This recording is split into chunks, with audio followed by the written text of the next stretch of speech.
Bonjour et bienvenue sur ma chaîne Cuisine de Fadila. Je vous retrouve aujourd'hui avec une recette de kouglof, une délicieuse brioche alsacienne au raisin sec qu'on peut déguster au petit déjeuner ou bien à l'heure du goûter. Cette recette est en partenariat avec Maxima Kitchen Equipment qui m'ont envoyé ce pétrin mélangeur planétaire pour le tester. Donc j'ai choisi la couleur vert pastel et j'aime beaucoup. Franchement, il a bien trouvé sa place dans ma cuisine. Ce robot pèse 17 kilos. Donc, 7 kilos de plus que ses concurrents qu'on connaît sur le marché. Le pétrin spirale semble de bonne facture, bien lourd. Donc, et après un rapide test pour faire ma pâte à kouglof, celui-ci est efficace, je trouve, même pour des petites quantités. Il est plus silencieux que ses concurrents et il est de qualité professionnelle. Sachez que si vous voulez le commander, j'ai un code de réduction pour vous sur le site. Je vais vous mettre tout dans la barre d'infos.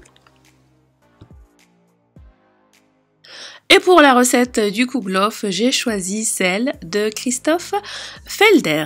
Donc là, les ingrédients que je vais vous donner, c'est pour un moule de kouglof de taille moyenne pour à peu près 16 parts. Pour les ingrédients, donc il nous faudra déjà pour préparer le levain 10 g de levure fraîche qu'on pourra remplacer par à peu près 3,5 à 4 g de levure sèche. 35 g d'eau à température ambiante, 50 g de farine. Il faudra choisir pour cette recette de la farine de Gruyot ou bien de la farine T45.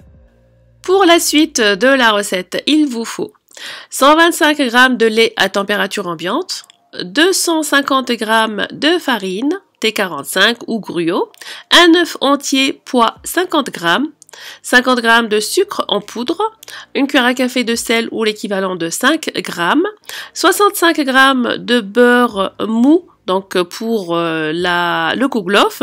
Ensuite, il va vous falloir également du beurre pour le moule, ainsi que 50 g d'amandes effilées pour la décoration.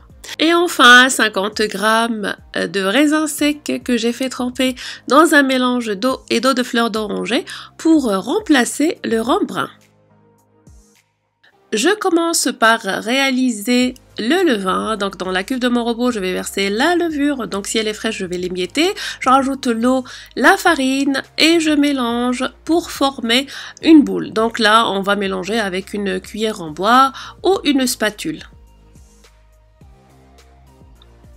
Donc une fois la boule formée, je vais verser dessus le reste de la farine. Je vais couvrir ensuite et je vais laisser reposer à peu près 30 minutes. Après le temps de repos, le levain, il a poussé la farine, il a fait craqueler. Donc je vais rajouter le reste des ingrédients sans le beurre. Donc je vais rajouter le lait qui est à température ambiante, le sucre. Je vais rajouter également le sel. Je rajoute l'œuf entier. Et je vais commencer le pétrissage à petite vitesse.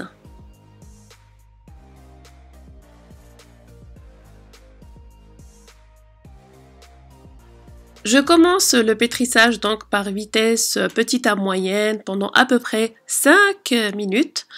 Et ensuite, je vais rajouter les 65 g de beurre petit à petit et je continue le pétrissage jusqu'à ce que la pâte se détache des parois de mon robot. Voici donc la pâte après pétrissage. Elle ne colle pas aux doigts au toucher, donc le réseau glutineux est bien présent. J'arrive à l'étirer facilement, ce qui donnera un résultat parfait pour le kouglof et tout ce qui est brioche. Donc c'est ce qui donne cet aspect effiloché. Enfin, je rajoute les raisins secs qui ont macéré dans l'eau et l'eau de fleur d'oranger que j'ai bien essoré entre les mains. Et ensuite, je vais mélanger de nouveau, histoire de bien les incorporer à la pâte.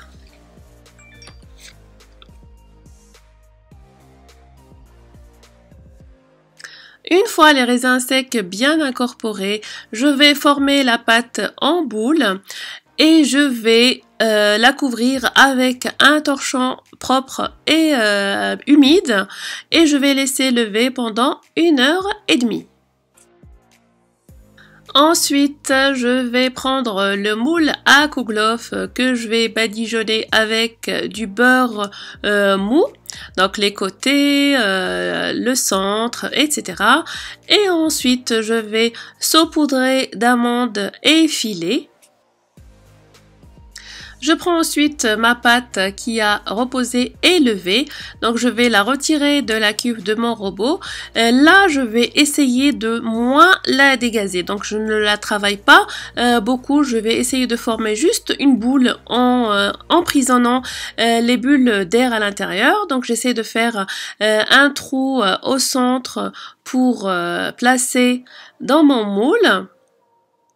Et ensuite, de nouveau, je vais laisser lever pour à peu près 1h30.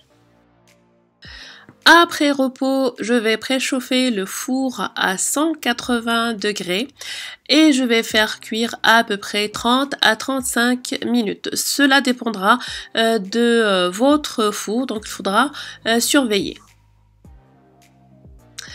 Enfin, je vais laisser reposer à la sortie du four quelques instants avant de démouler.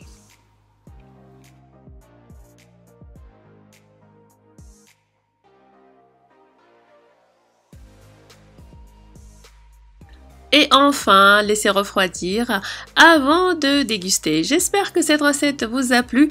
Merci de l'avoir regardée. N'hésitez pas à la partager et à la liker.